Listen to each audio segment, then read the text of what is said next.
everyone to listen to Comer's bullshit lies. The House Oversight Committee, he really mean the Do-Nothing Committee, continues to live up to its reputation as the committee that never sleeps and is delivering results for the American people. We exposed the Biden autopen presidency, the greatest political scandal in U.S. history, and the Trump administration is now delivering accountability. We held NPR and PBS executives accountable for using taxpayer dollars to fund propaganda, and Congress took action to defund them. We acted to keep Americans safe by codifying President Trump's executive orders to make Washington, D.C. safe again, and by holding sanctuary mayors and governors accountable for allowing criminal illegal aliens to roam free in our communities. We also exposed Biden's Green New Deal scam, in which the Biden administration funneled taxpayer dollars to line the pockets of Democrat-aligned organizations. Our work is not done, and will continue our robust oversight in the new year to ensure the federal government operates efficiently, effectively, and transparently for the American people, said Chairman Comer. Wow, that was rich. He really thinks that we're going to let them fuck up our lives any more than what they have done. One of President Donald Trump's greatest political strengths has suddenly become a weakness. He won a second term in large part because voters believed he could boost the economy. Instead, Trump has shrunk it, and his tariffs have sent both the stock market and consumer confidence tumbling. Republicans in Congress could soon make things much worse. GOP leaders are struggling to reconcile deep divisions. Through Monday, January 5th, 2026, as a district work period under Clause 13 of Rule 1. Signed sincerely. The Speaker's Rooms, Washington, D.C., December 18th, 2025. I hereby designate the period from Thursday, December 18th, 2025, through Monday, January 5th, 2026, as a district work period under Clause 13 of Rule 1. Signed sincerely, Mike Johnson, Speaker of the House of Representatives. And Mike did not want to have members there when the Epstein files are supposed to be released today. They all wanted to get out of town, and we know they're going to try to create more distractions right now. This is the day that Donald Trump heard the most. It is here today. We see the maps. Over 1,000 national security lawyers, FBI agents, and others to go through these files and perform further redactions. New CNN report late last night says frustration mounts at Justice Department as it races to redact some Epstein files, sources say. And it says that the number of national security officials who may be involved in this redaction process, hiding the names, removing the names, may be more than 1,000 personnel. Now, this is in addition to what took place back in March. Remember the week between March 15th and March 22nd? Jason Leopold from Bloomberg did a FOIA request. What he discovered was during that month of March, and specifically just that week alone, there were 934 FBI agents and other personnel reviewing files and clocking in 14,278 premium pay hours, and were paid $851,000 plus in overtime. And you had the counterterrorism division, the cyber division, you had national security division and officials who were involved in it back in March. So about 1,000 personnel in March as part of these redaction teams, 1,000 personnel right now leading up to what's supposed to be the release of these files today. And you have MAGA frantic as well. You have Republicans, the Telegraph explains, Republicans told to deflect attention from Trump ahead of the Epstein file release. People are freaking out in the White House right now and in the House of Representatives. They need distractions. By the way, one of those distractions, I believe, was what Susie Wiles did with Vanity Fair.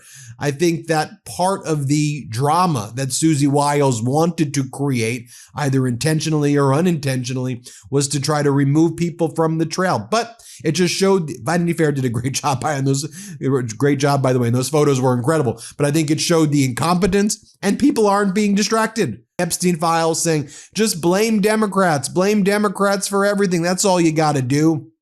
And, you know, they go to their usual place. So you had the United States Deputy Secretary of Health and Human Services, Jim O'Neill. You know, whenever they need distractions, what do?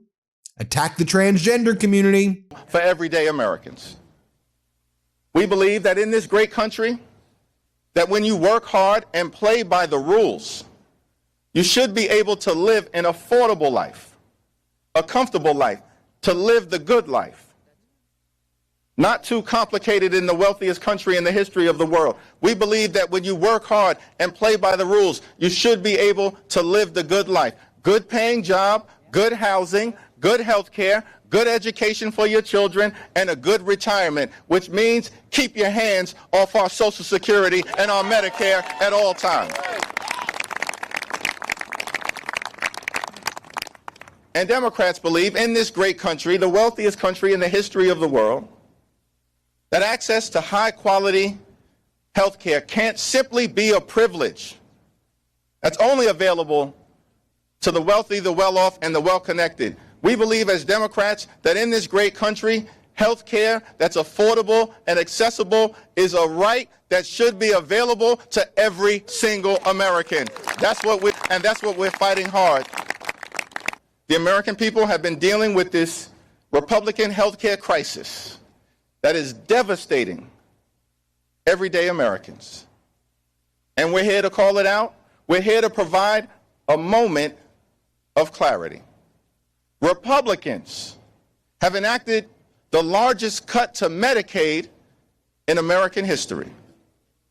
Hospitals, nursing homes, and community-based health centers are closing all across the country, including in rural America, because of toxic Republican policies in their one big ugly bill. Republicans have launched an all-out assault on the Centers for Disease Control, the National Institute of Health, the Food and Drug Administration, on vaccine availability for children, and on public health.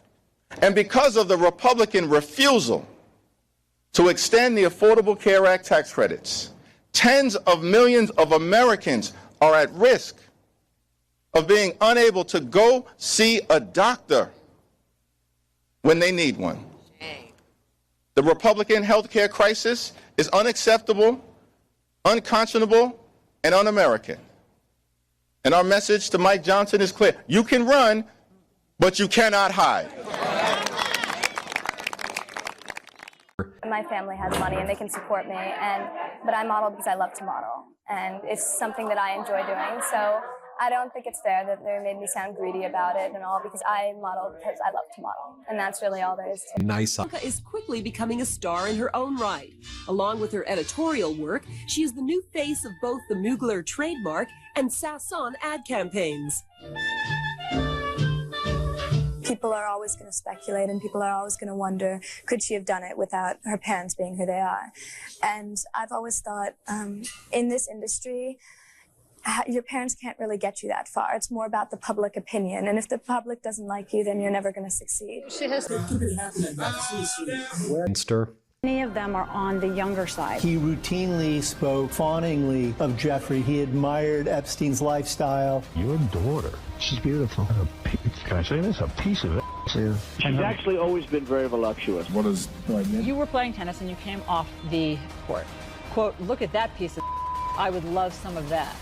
It so happened that Trump was referring to Cohen's then 15-year-old daughter, Samantha. I had the impression that he was interested in younger women, and that, you know, women would age out for him. Miss Teen Universe? Yeah, that's like giving Jeffrey Dahmer a cooking show. I'll go backstage before a show, and everyone's getting dressed and ready and everything else. And I'm allowed to go in because I'm the owner of the pageant, and therefore I'm inspecting it. I standing there with no... Donald Trump is heard making questionable comments about a young girl. You're going up the escalator? I'm going to be dating her in 10 years. A lawsuit against the presumptive GOP nominee alleges he raped a girl when she was 13 years old. Prince Andrew answering questions for the first time about his friendship with convicted sex offender Jeffrey Epstein. I don't know Prince Andrew.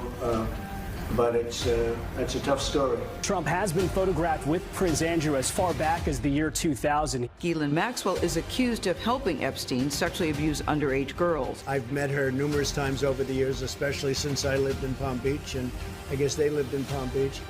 But I wish her well. You know about sexual predators and things like that. I mean, you are one. All right, I was going to say that, but it's true.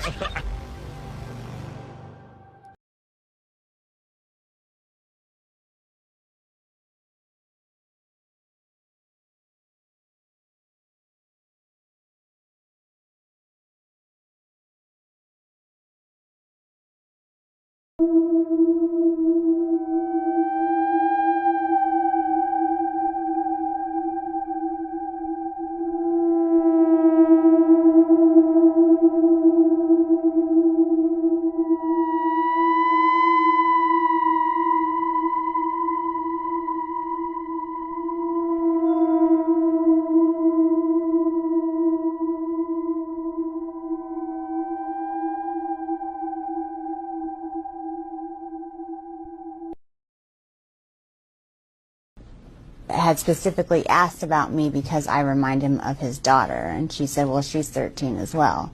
So he knew the first time that he saw me. But he comes over mad because I was crying, and he said that I should be thankful that someone like Donald Trump took my virginity. He basically didn't say took my virginity. He said, I should be glad that someone like Donald Trump popped my cherry and not some pimply little 14-year-old. And I just was like, what if I said, what if I get pregnant? Not even talking to him. I didn't want to talk to him. I was talking to Tiffany. And he said, well, you'll get an abortion then, bitch, and then just walked away. Why the Jeffrey Epstein case would be of interest to anybody. It's pretty boring stuff. It's sordid, but it's boring.